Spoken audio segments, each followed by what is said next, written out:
Nasa kote ng NBI ang umano'y fleet card hacker na nakakulimbat ng mahigit 14 na milyong pisong halaga ng diesel. Nakuha rin sa kanya ang ilang drug paraphernalia, pati peking ID. Nakatutok si John Consulta. Bit-bit ang search warrant. Pinasok ng mga tauhan ng NBI Counterintelligence Division ang bahay na ito sa Pasig City.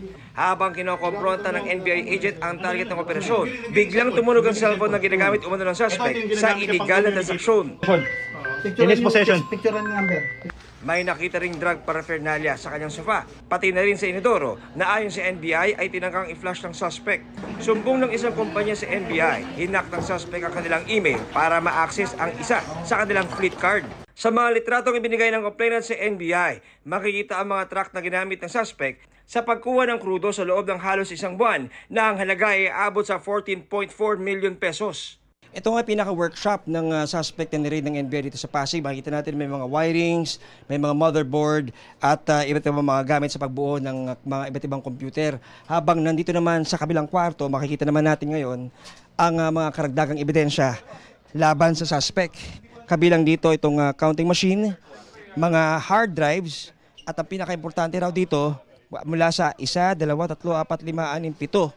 Yung dulong cellphone ay ang siyang pinaka-importante raw dahil yun naglalaman ng mga ebidensya laban sa suspect.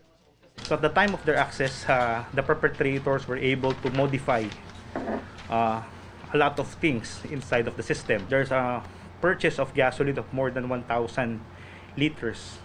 Sometimes may 5,000 or more pa po within a few hours. After this gasoline has been processed, they will store it and then they will sell it to a much lower rate po.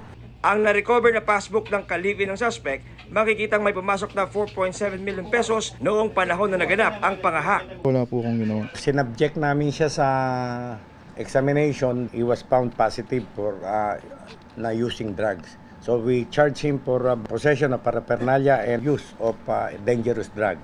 Also, identification cards from the LTO were found in his possession. Peki rin.